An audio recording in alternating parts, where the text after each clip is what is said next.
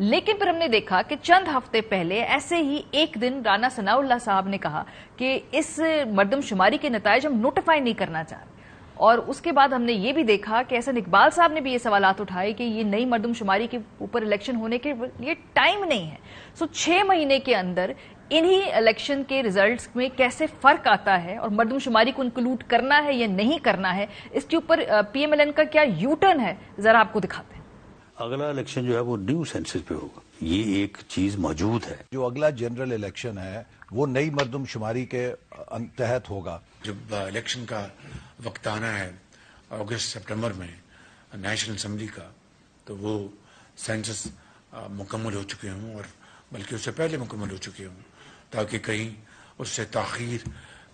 نہ ہو سکے. الیکشن کی اب تاریخ ہے اور جو مدت ہے اسمبلیوں کی تحلیل ہونے کے بعد، تو اس کو اگر 4 مہینے کے لیے آپ ہلکا بندی لیں کور نہیں کر سکتے. تو اس لیے غالب امکان یہی ہے کہ الیکشن کمیشن نے اس کا حتمی فیصلہ کرنا ہے، لیکن اگر ہم نے مقررہ مدت میں الیکشن کرانے ہیں تو پھر 2017 کی ہلکا بندی پر ہی الیکشن کرانے ہوں گے. حکومت نے یہ فیصلہ کیا ہے کہ وہ اسے نوٹیفائی نہیں کرے گی، اور جب اسمبلیاں اپنی مدت پوری کر کے ڈیزالو ہوں گی تو اس کے بعد پھر الیکشن کمیشن پابند ہوگا کہ وہ پرانے سینسس کی بنیاد پہ جو ہلکا بندی بھی ریسنٹلی ہوئی ہے تھوڑے دن کچھ 6 ماہ پہلے، نئی مردم شماری کے تحت ہی الیکشن میں ہمیں جانا ہے.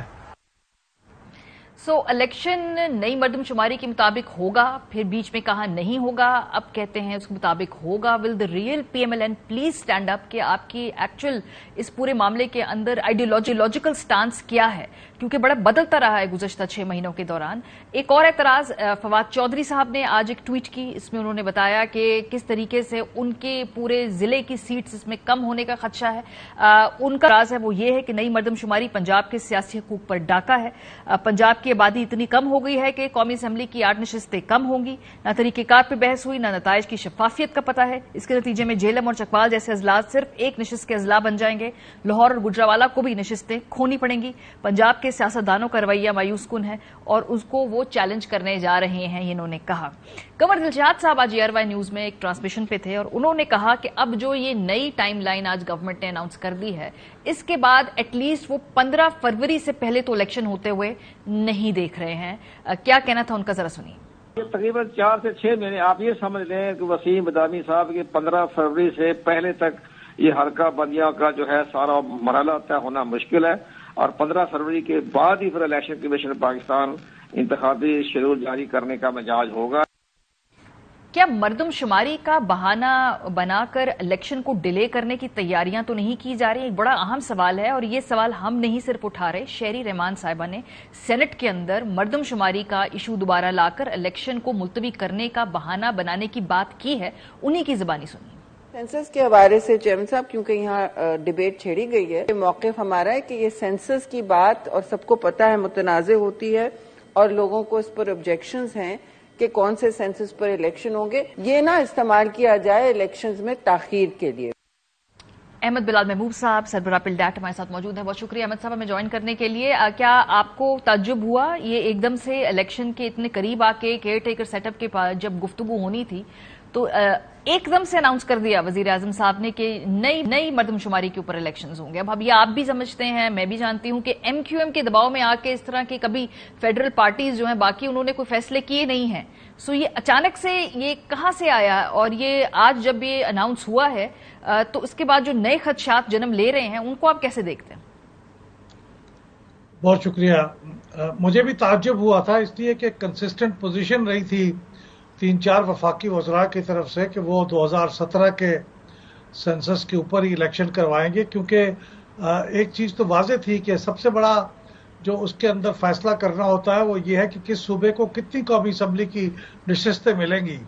اور اس کے اندر تبدیلی اس لیے نہیں ہو سکتی تھی کہ ہمارے پاس آئین کو تبدیل کرنے کا، اس پہ ترمیم کرنے کی تعداد میسر نہیں تھی. تو اس لیے میرا خیال تھا کہ غالباً 2017 پہ ہی چلے جائیں گے. لیکن پھر یہ اچانک جب وزیر اعظم نے یہ اعلان کیا تو بالکل درست ہے کہ مجھے بھی تعجب ہوا، اور پھر میں نے اس کو تھوڑا سا غور سے دیکھا تو پھر مجھے اندازہ ہوا کہ اس کی کیا امپلیکیشنز ہوں گی. اس کی امپلیکیشنز تو بڑی واضح ہیں کہ 4 مہینے تو انتخابات کی تاریخ 3 سے 4 مہینے تو کم از کم بڑھ جائے گی، اور جو فروری کی ڈیٹ بتائی جا رہی تھی وہ میرے خیال میں کافی ریئلسٹک ڈیٹ ہے اس نئی حالات کے بعد. سر اس کے علاوہ جب یہ پوری حلقہ بندیاں ہوں گی پھر لوگوں نے اپیلیں بھی کرنی ہیں جن کو لگے گا کہ ان کی جو کانسٹیچوئنسی ہے اس میں کانٹ چھانٹ ہوئی ہے یا ان کی امنگوں کے ترجمانی نہیں کرتی یہ نئی حلقہ بندیاں, پھر وہ اپیل میں بھی جائیں گے تو پھر اس میں بھی کچھ وقت لگے گا, اس کی بھی کچھ آگے ڈیوریشن ہوگی, اس میں پھر اور ڈیلے ہوگا. نہیں, یہ پورا پیریڈ جو ہوتا ہے 4 مہینے کا جو الیکشن کمیشن نے دیا ہوتا ہے اس میں 1 مہینہ اپیلوں کے لیے ہوتا ہے اور ان کی ریزولوشن کے لیے ہوتا ہے, تو وہ اس کے اندر انکلوڈڈ ہے. 4 مہینے میں ٹوٹل ٹائم ہے جس کے اندر یہ ساری ایڈجوڈیکیشن بھی ہو جائے گی, اس پہ اعتراضات بھی شامل ہو جائیں گے, اس کے اندر ڈیمارکیشن بھی ہو جائے گی, تو 4 مہینے کے اندر سب کچھ ہو جانا چاہیے میرے خیال میں. سر احمد صاحب, اب ایشو یہ ہے کہ پہلے جب آپ ذکر کرتے تھے کہ ایک آئینی ترمیم کی ضرورت ہے, چونکہ اس وقت ہاؤس ان آرڈر نہیں ہے, کورم پورا نہیں ہے, تو یہ 2/3 کی آئینی ترمیم تو نہیں ہو سکتی ہے. جو حکومت کی طرف سے توجہ آئی آج میں سن رہی تھی وہ کہہ رہے تھے کہ جی صوبوں کے اندر نشستوں کی تقسیم افیکٹ نہیں ہوگی, جو شہروں کے اندر ہوگی وہ صوبائی حکومتوں نے اپنا طور پہ اس کو مینج کرنا ہے. از دس اے فیئر اسٹریٹجی؟ جی یہ درست ہے کہ جو پروونشل ایلوکیشن ہے سیٹس کی, نیشنل اسمبلی کی سیٹس کی, اس پہ کوئی تبدیلی نہیں آئے گی, وہ تو 2017 کے مطابق ہی چلے گی. اس لیے چلے گی کہ ہمارے پاس قومی اسمبلی میں آئینی ترمیم کے لیے تعداد نہیں ہے. لیکن intra provincial with in the province جو مختلف ضلعوں کو سیٹیں ایلوکیٹ کی ہوئی ہیں, وہ کسی ضلع کی اگر آبادی بڑھ گئی ہے تو وہ اس کے حساب سے سیٹیں بڑھ جائیں گی, وہ کسی ضلع کی کم ہو گئی ہے تو اسی حساب سے کم ہو جائیں گی, لیکن total seats allocated to that province وہ تبدیل نہیں ہوگی. تو چونکہ یہ ڈسٹرکٹس کی سیٹیں بدلنے کے لیے آئینی ترمیم کی ضرورت نہیں ہے, اس لیے یہ ہو جائے گا. اور پھر صوبوں کی سیٹیں بدلنے کا, اور پھر ظاہر ہے جب صوبوں کی سیٹیں بدلیں گی تو اس کے حساب سے ڈسٹرکٹ کی سیٹیں پھر بدلیں گی, تو ایک بار پھر ڈیمارکیشن ہوگی اگلے انتخاب سے پہلے. Sir does it make sense to you election کے اتنے پاس آ کر پہلے ہم یہ ایکسرسائز ابھی کریں گے, اس کے بعد ہم دوبارہ 2/3 جب ہمارے پاس موجود ہوگا پورا ہاؤس اس میں ہم لا کر اپنی جو بھی میجورٹی کے ذریعے ایک دفعہ دوبارہ اس کو ڈیمارکیشن کریں گے؟ یہ تو مذاق نہیں ہے, مطلب جس نے الیکشن لڑنا ہے کانسٹیچوئنسی لیول پہ جا کے. میرا ذاتی طور پہ اپنی اسسمنٹ یہ ہے کہ ایک سیاسی فیصلہ تھا, یہ کوئی آئینی فیصلہ نہیں تھا, لیکن کئی لوگوں کی رائے یہ ہے کہ اب چونکہ سینسس ہو چکا تھا لہذا اس سینسس کو نوٹیفائی نہ کرنا غیر آئینی ہوتا, اس لیے انہوں نے یہ کیا ہے. لیکن میری رائے بہرحال یہ ہے کہ اگر انہوں نے کرنا تھا تو وہ ذرا پہلے کر سکتے تھے. اتنے قریب آ کے اس بات کی اناؤنسمنٹ کرنا ایک سیاسی فیصلہ ہے, اور اس سے سیاسی فائدہ یہی ہو سکتا تھا کہ انتخابات 4 مہینے آگے چلے جائیں. سر یہ آرٹیکل 51 ہے میرے ہاتھ میں, اور یہ کہتا ہے کہ seats in national assembly shall be allocated to each province and federal capital on the basis of population in accordance with the last preceding census officially published. تو آرٹیکل 51 سر یہ تو کہہ رہا ہے کہ تو صوبوں کی بھی نشستیں ہیں دوبارہ ریویو ہوں گی اس نئے سینسس کے بیسس پہ. جی ہونی چاہیے, لیکن چونکہ اوپر جو ہے آرٹیکل 51(3) بھی ہے, اس میں وہ ٹیبل دیا ہوا ہے جس میں ایلوکیشن پہلے موجود ہے, اب اس کو تبدیل کرنا پڑے گا. یہ آرٹیکل 51(5) کے اس حصے پہ عمل کرنے کے لیے کہ صوبوں کی ایلوکیشن بھی بدلے گی اس کے مطابق. تو چونکہ یہ ایک عجیب سی سچویشن ہے جس میں آئینی ترمیم کر نہیں سکتے, تو صوبوں کی ایلوکیشن تو نہیں بدلے گی. لیکن میں پھر بھی یہ کہتا ہوں کہ یہ حتمی بات نہیں ہے, اس کے اوپر سوال اٹھایا جا سکتا ہے سپریم کورٹ کے اندر, الٹیمیٹ اس کی انٹرپریٹیشن سپریم کورٹ ہی کرے گا. یہ تو میں اپنی رائے دے رہا ہوں اور کچھ دوسرے لوگوں کی رائے بھی ہو سکتی ہے, لیکن میرا خیال ہے یہ معاملہ عدالت میں جائے گا اور شاید ہو سکتا ہے کہ کچھ دن وہاں پہ بھی لگ جائیں اس کو ایڈجوڈیکیٹ ہونے میں. سر اس پورے فیصلے میں 2 صوبوں کے کیئر ٹیکر سی ایم موجود تھے. یہ ٹیکنیکلی سوال پہلے بھی اٹھا, قانونی طور پہ اس کے اوپر پہلے بھی اعتراضات تھے, لیکن ہم نے دیکھا کہ پروسیس ہوا, کیئر ٹیکر سی ایم جو تھے انہوں نے وہاں پہ ووٹ دیا, اس کے بیسس پہ کنسنسس ڈیسیجن ہو گیا. اس کی آئینی اور لیگل سٹینڈنگ کیا ہے اس ڈیسیجن؟ کیا اس کو کوئی چیلنج کر سکتا ہے بعد میں کسی اور موقع پہ جا کے؟ بالکل کر سکتا ہے, اور میں ذاتی طور پہ بھی یہ یقین رکھتا ہوں کہ چونکہ الیکشنز ایکٹ 2017 کے اندر جو سیکشن 230 ہے اس کا جو ذیلی شق ہے 2A, وہ واضح طور پہ کہتا ہے کہ the caretaker government shall not